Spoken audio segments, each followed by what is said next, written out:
कैसे हो बच्चों। तो आज करते हैं एक्सरसाइज 6.5 और क्वेश्चन नंबर 25। तो स्टेटमेंट पढ़ते हैं क्वेश्चन नंबर 25 की।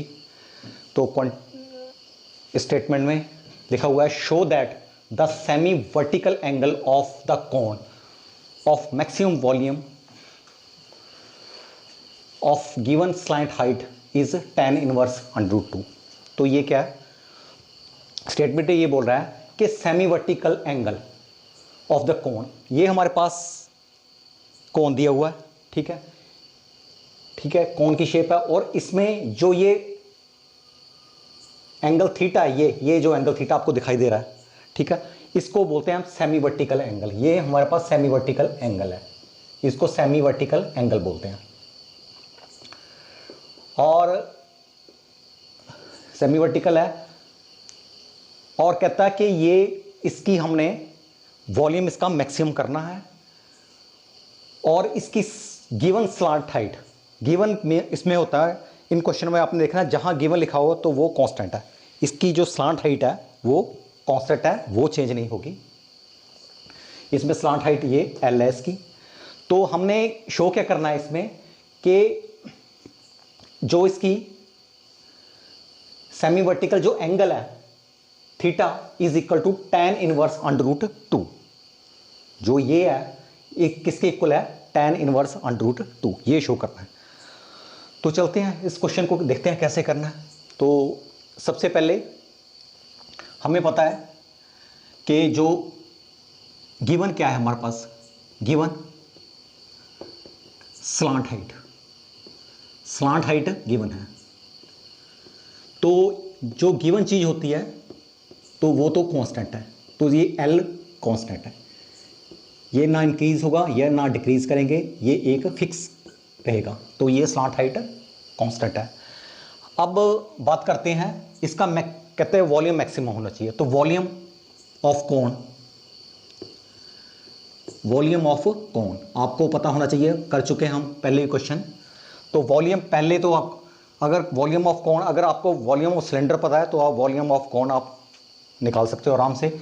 वॉल्यूम ऑफ सिलेंडर होता है πr² × h, ठीक है।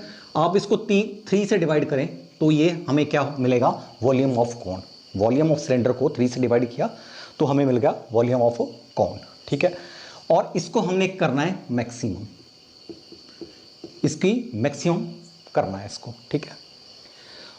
और हमने टू फाइंड क्या करना है, क्या फाइंड करना है या टू प्रूव क्या करना है, हमने करना है कि जो थीटा है सेमी वर्टिकल एंगल जो वो ये थीटा है, थीटा किसके इक्वल है, tan इनवर्स √2, ठीक है। इस क्वेश्चन में दो चीजें हैं कि एक तो हमने ये प्रूफ करना है, ये शो करना है, और दूसरा है कि हमने ये भी बताना कि ये मैक्सिमम पे जो थीटा की वैल्यू ये होगी। तो अब जब हम ये बात कर रहे हैं कि वॉल्यूम V है हमारे पास, ठीक है, वॉल्यूम V है, तो इसको मैं कैपिटल V लिखूंगा, इसको कैपिटल V लिख सकते हैं आप, V is equal to πr² h/3। अब जब हमने इसको मैक्सिमम करना है, ठीक है, इसको मैक्सिमम करना है तो हम क्या करते हैं, इसका डेरिवेटिव करते हैं। लेकिन डेरिवेटिव में वही प्रॉब्लम है, डेरिवेटिव में हमें 1 वेरिएबल चाहिए। इसमें कितने वेरिएबल आ रहे हैं, 2 वेरिएबल है, क्योंकि हाइट भी चेंज हो सकती है, स्लैंट हाइट नहीं चेंज होगी, हाइट तो चेंज होगी, h चेंज होगा और r भी चेंज हो सकता है मैक्सिमम करने के लिए उसको। तो हम थोड़ा पाइथागोरस की हेल्प लेते हैं। तो देखते हैं कि हमें जो ये दिया हुआ है इसमें, अगर मैं इस ट्राइंगल की बात करता हूं, इसके अंदर मैंने ये नीचे बनी हुई है, नीचे बना दिया ये ट्राइंगल जो है, ठीक है, इसमें एंगल थीटा है, ये हाइट h है, ये L है। और अगर अकॉर्डिंग टू पाइथागोरस थ्योरम के अकॉर्डिंग चले तो हमें L² क्या मिलेगा, L² is equal to r² plus h², okay. तो इसको वैसे यहां पे नंबर 1 डाल लेते हैं। पहले तो हम देखते हैं कि जो h² है, h² क्या मिला मुझे, l square minus are square. H square क्या मिला? L square minus are square. ये मैंने क्यों किया? मैंने इसलिए किया कि मैं चाहता हूं कि जो एच की वैल्यू है मैं यहां पे पुट कर दूं। ये मैं चाहता हूं कि एच की वैल्यू यहां पुट कर दूं ताकि मेरे पास एक वेरिएबल हो जाए। लेकिन यहां क्या प्रॉब्लम आ रही है, इसमें क्या प्रॉब्लम आ रही है, मेरे पास यहां एच है, वहां पे क्या है, एच स्क्वायर है। तो मैं इसको स्क्वेयरिंग बोथ साइड कर दूंगा, कोई फर्क नहीं पड़ेगा हमारे क्वेश्चन को। इसको अगर मैं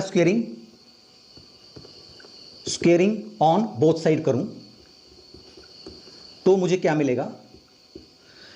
मुझे मिला v square is equal to इसका पाई स्क्वायर, इसका आर रेज़ टू पावर 4, यहां एच स्क्वायर अपॉन 9। अब मेरे पास एच स्क्वायर आ गया। अब मैं क्या करूंगा, एच स्क्वायर के प्लेस पे मैं l square minus are square put कर दूंगा। तो देखो, क्योंकि आपके माइंड में होना चाहिए कि क्वेश्चन को कैसे मूव करना है। और जब हम आपने ये सोच लेना कि हमने एक वेरिएबल की तरफ ले जाना है इसको, तो ऑटोमेटिकली आप वैसे ही आपको थिंकिंग बनती जाएगी और वैसे ही क्वेश्चन आपका चलता जाएगा। तो देखो कैसे करना है, pi square r raise to power 4 upon 9 और एच के प्लेस में l square minus are square. अब देखो यहाँ पे ये जो मेरे पास आ गया ये वन वेरिएबल है, क्योंकि एल स्लांट हाइट मेरे पास कांस्टेंट है, दिस इज गिवन, ठीक है। ये वेरिएबल नहीं है, तो वेरिएबल मेरे पास यही है, आर रेज़ टू पावर 4 और l square minus are square. यहाँ भी आ रहा है, यहाँ भी आ रहा है। एल स्क्वायर की तो बात ही उससे घबराने की जरूरत नहीं, क्योंकि वो कांस्टेंट है। तो मेरे पास वी स्क्वायर आ गया, मेरे पास आया pi square upon 9 R raise to power 4 L square minus are square. तो ये मेरे पास आया। अब इसको क्या करना, differentiate with respect to R. इसको differentiate with respect to R करेंगे तो क्या मिलेगा मुझे, देखो वी स्क्वायर को यहां ऐसे ही रख देना, ब्रैकेट में रख दो आप, तो नीचे upon D r is equal to pi square upon 9, ये कांस्टेंट है, इसको भी बाहर रख दिया और मैं डी अपॉन डी आर कर दिया और यहां इस ब्रैकेट में अंदर मैंने रख दिया, इसको ऐसे ब्रैकेट बना लो, यहां R4 और l square minus are square. अब इसको ध्यान से देखो कि इसको u मान लो, इसको v मान लो, यहां प्रोडक्ट रूल लग जाएगा और हम डेरिवेटिव आराम से निकाल सकते हैं यहां से। तो देखते हैं क्या है आगे। अब dv स्क्वायर ब्रैकेट में रखो और dr इज इक्वल टू, अब इसका डेरिवेटिव करेंगे तो आएगा 4r क्यूब। ये बाहर इसको पाई स्क्वायर अपॉन 9, ये इसको बाहर रखो, पाई स्क्वायर अपॉन 9 ये बाहर रख दिया। यहां पे आया 4r क्यूब और इसको छोड़ देना हमने, l square minus are square, इसको छोड़ देना है, ठीक है। अब प्लस, अब इसका करना है एल स्क्वायर आर स्क्वायर का करना है, इसका किया तो मेरे पास क्या है, इसका तो 0 आ गया, ये कांस्टेंट क्वांटिटी है, इसका आया -2r, ओके। और इसको r रेज़ टू पावर 4 को इसको छोड़ देना है। प्रोडक्ट रूल आपको पता ही है, एक को करते हैं दूसरे को छोड़ देते हैं, नेक्स्ट टर्म में दूसरे को करते हैं पहले को छोड़ देते हैं, ठीक है। तो मेरे पास आया ये पाई स्क्वायर अपॉन 9, ठीक है। अगर इसको खोलें तो मेरे पास आया 4r cube l square minus 4r raise to power 5 और -2r rays to power 5, okay. तो इसको कंसोलिडेट करते हैं तो क्या है मेरे पास, पाई स्क्वायर अपॉन 9 और 4r cube l square minus 6r raise to power 5। देखो ये 4 और 2 आपस में प्लस हो गए और नेगेटिव का साइन है तो नेगेटिव आएगा, ठीक है। तो मेरे पास ये dv, ये वैल्यू आई dv स्क्वायर अपॉन dr की वैल्यू मेरे पास ये आई, ठीक है। अब हमने अगर आर की वैल्यू निकालनी है कहाँ पर मैक्सिमम या मिनिमम है, तो हम क्या करते हैं, हमें पता है कि हम इसको हमें जीरो करना पड़ेगा। अगर ये जीरो हो गया लेफ्ट हैंड, तो राइट हैंड साइड भी जीरो होगी इसकी। तो क्या होगा, देखो pi square upon 9 4r cube l square minus 6 r raise to power 5। ठीक है, तो ऐसे कर लो, this is equal to zero. अब क्या है, ये पाई स्क्वायर अपॉन 9 नीचे चला गया, तो ये तो जीरो हो गया, ये इसको मैं नीचे ले जा रहा हूं तो ये जीरो चला गया। समझ गए ना मेरी बात, पाई स्क्वायर अपॉन 9 इसके नीचे चला गया, जीरो आ गया। अब ये मेरे पास इक्वेशन आ गई, मैं दूसरी तरफ ले जा रहा हूं, मेरे पास क्या आया 4r cube l square is equal to 6r raise to power 5। तो अब क्या है मेरे पास, अगर मैं r रेज टू पावर 3 को नीचे ले जाता हूं, इसको नीचे ले जाता हूं, इसको नीचे ले गया r रेज टू पावर 3, तो ये आपस में कैंसिल हो गया। तो कैंसिल होने से यहां मेरे पास क्या बचा, r raise to power 2, r raise to power 2, ये बचा मेरे पास। ठीक है, तो मेरे पास रिलेशन आया 4l square is equal to 6r square. तो देखो हम बात करते हैं कि हमने करना क्या है, पहले देखो हमने करना क्या है। करना ये है कि हमने कि tan इनवर्स ये करना है, हमने tan इनवर्स अंडर रूट 2 जो है वो थीटा किसके इक्वल है, tan इनवर्स अंडर रूट 2 के इक्वल है। तो tan की बात होगी, जब tan की बात होगी तो आप इसको राइट एंगल ट्रायंगल को देखो, tan किसके बराबर होता है, आपको 9th क्लास में पता है किसके बराबर होता है, tan परपेंडिकुलर अपॉन बेस। तो इसका परपेंडिकुलर क्या है r और बेस क्या है इसका h। तो हम r और h की बात करेंगे, परपेंडिकुलर और बेस की बात करेंगे। लेकिन यहां पे आप देखो, इसमें यहां l स्क्वायर है, यहां r स्क्वायर है। ठीक है, यहां पे क्या आ रहा है, यहां परपेंडिकुलर आ रहा है और हाइपोटेन्यूज आ रहा है। ठीक है, तो मैं ये चाहता हूं कि यहां पे l के प्लेस पे किसी तरह भी h आ जाए तो मेरा काम बन जाएगा। tan के नज़दीक हम tan को ले लेंगे। ठीक है, तो देखो कैसे है, मैं क्या कर रहा हूं, l स्क्वायर के प्लेस पे यही फार्मूला, यही जो है दिया हुआ है, l स्क्वायर के प्लेस पे मैं क्या रख रहा हूं, r square plus h square रख रहा हूं। ठीक है, बहुत इजी है, l के प्लेस पे r square plus h square मैंने रख दिया जानबूझ के, ठीक है, ताकि मुझे r और h का रिलेशन मिले। l और r का रिलेशन नहीं चाहिए मुझे चाहिए r और h का रिलेशन। इन शॉर्ट ये बात है। ठीक है, तो ये आ गया मेरे पास। तो क्या आया मेरे पास, 4r square plus 4h square is equal to 6r square. इसको दूसरी तरफ ले जाओ तो क्या आया मेरे पास, 4h square is equal to, दूसरी तरफ ले जाओ तो माइनस आ गया, तो 2r स्क्वायर आ गया। ठीक है, तो अगर मैं इसको नीचे ले जाता हूं और 2 को इसके नीचे ले जाता हूं, तो देखो क्रॉस करते हैं, तो मेरे पास आया 4/2, मेरे पास आया 4/2 is equal to r square upon h square. Okay, ये आया मेरे पास, ये कैंसिल हो गया, कैंसिल हो गया, मेरे पास क्या आया 2। तो मेरे पास r upon h whole square किसके बराबर आया, 2 के इक्वल आ गया। ठीक है, अब जब मैं बात करता हूं यहां इसकी बात करते हैं, तो r अपॉन h किसके इक्वल आया, r अपॉन h किसके इक्वल आया, under root 2। Under root plus minus हो सकता है, लेकिन हम प्लस लेंगे क्योंकि जो ये है ये डिस्टेंस है चल रहा है। ठीक है, डिस्टेंस हमेशा ऑलवेज पॉजिटिव होता है। तो r अपॉन, देखो ये इसको ध्यान से देखो, r अपॉन h क्या है मेरे पास, अंडर रूट 2। अब हमें पता है कि r upon h base upon perpendicular upon, ये परपेंडिकुलर, सॉरी r परपेंडिकुलर है और h बेस है, ये परपेंडिकुलर है ये बेस है। ठीक है, इसको कर रहे हैं हम। ठीक है, इसका एंगल थीटा है, तो ये क्या है, tan theta, this is tan theta. r upon h क्या है, tan थीटा। बहुत इंपॉर्टेंट पॉइंट है, ये टर्निंग पॉइंट है। tan theta is equal to under root 2।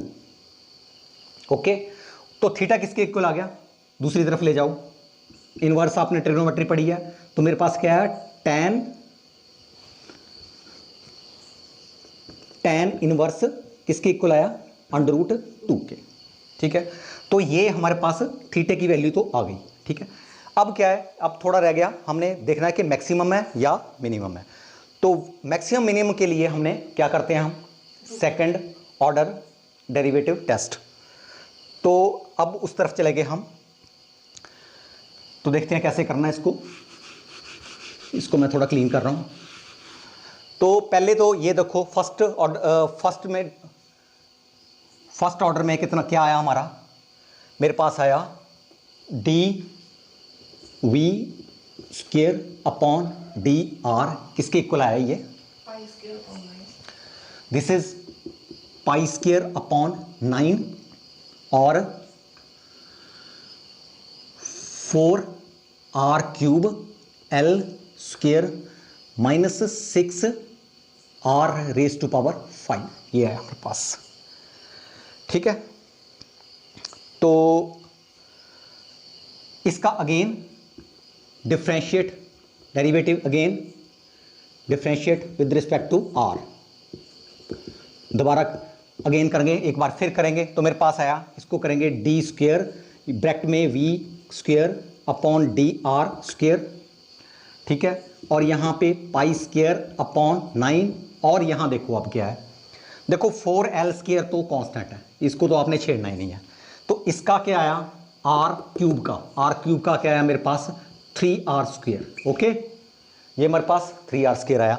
अब क्या है, इसका कितना आया, 30r⁴ ये है मेरे पास। ओके, तो मेरे पास आया π²/9 is equal to 12r² L² -30r⁴। ठीक है, अब क्या हुआ, यहां L² है। अब हमें ये नहीं पता लग रहा, हमने एक्चुअली इसका क्या देखना है, साइन देखना है, नेगेटिव है कि पॉजिटिव। हमें पता नहीं लग रहा कि ये नेगेटिव होगा, ये पॉजिटिव होगा, क्योंकि यार 12r² L² माइनस ये आ रहा है 30r⁴। तो हमने क्या करना है कि किसी तरह भी हमें देखो, आप हमने जब यहां सॉल्व किया था यहां पे, तो ये देखो ध्यान से देखो, यहां पे L और R का एक रिलेशन आया था हमारा, याद है आपको, ये वाला, ये 4l² is equal to 6r²। इसके बाद ही हमने अगले ये R और H का रिलेशन बनाया था। ये जो रिलेशन है ना, ये रिलेशन ये काम आएगा हमारा यहां पे, बहुत इंपॉर्टेंट पॉइंट है। इसको आप नंबरिंग दे सकते हो, इसको आप नंबर, इसको मान लो मैं नंबर 3 दे दिया इसको, ठीक है, और इसको नंबर 4 दे दिया, कोई भी नंबर दे सकते हो, नंबरिंग दे दो इसको। तो ये जो 3 है, 4l² is equal to 6r², यहां पे काम आएगा। तो मैं थोड़ा सा सेपरेट से सॉल्व करता हूं इसको। ये है मेरे पास L² is equal to 6r²/4, 4 को मैं नीचे ले गया तो क्या आया, 3/2r²। देखो L² की क्या वैल्यू आई मेरे पास, इसके according L² is equal to 3/2r², ये दिस, और ये वैल्यू मैं यहां पे पुट करूंगा। तो क्या होगा, फायदा क्या होगा उससे, सारे के सारे r बन जाएंगे। ठीक है, तो हमें पता लग जाएगा कि नेगेटिव है कि पॉजिटिव है, ये फायदा होगा। तो मैं L² के प्लेस पे 3/2r² पुट कर रहा हूं। तो देखो π²/9, ये मेरे पास आया 12r², 3/2 into 3/2r², okay, minus r², 3/2r², और यहां आया 30r⁴। अब ये तो जो भी कैंसिल होता है, ये कैंसिल कर दिया मैंने, यहां कैंसिल करके आया मेरे पास 6। तो ये क्या आया मेरे पास, π²/9, और ये क्या आया 18r⁴ माइनस 30r⁴। ओके, अब इसको माइनस करो आपस में, कितना आया, -12, π/9 कितना आया, -12r⁴। ठीक है, अब मैं नेगेटिव को बाहर लाता हूं तो क्या आया, देखो फाइनली देखो मेरे पास second derivative V square upon D R square, क्या आया मेरे पास, नेगेटिव मैंने बाहर लिया और यहां मेरे पास आया pi square r raise to power 4 और यहां पे 9, और तो कुछ नहीं है, यही 12, यहां पे 12 आ गया। इसको थोड़ा सेट करके लिख लेते हैं, आराम से करना है इसको। 12 r raise to power 4 pi square upon 9, इसको एक ब्रैकेट में रखता हूं और नेगेटिव मैंने बाहर निकाल दिया। अब देखो आप इसको ध्यान से देखो, इसका साइन देखना है, कुछ नहीं देखना आपने। देखो 12 पॉजिटिव है, r square r raise to power 4 ये भी पॉजिटिव होगा, इवन वैल्यू है, पावर इवन है।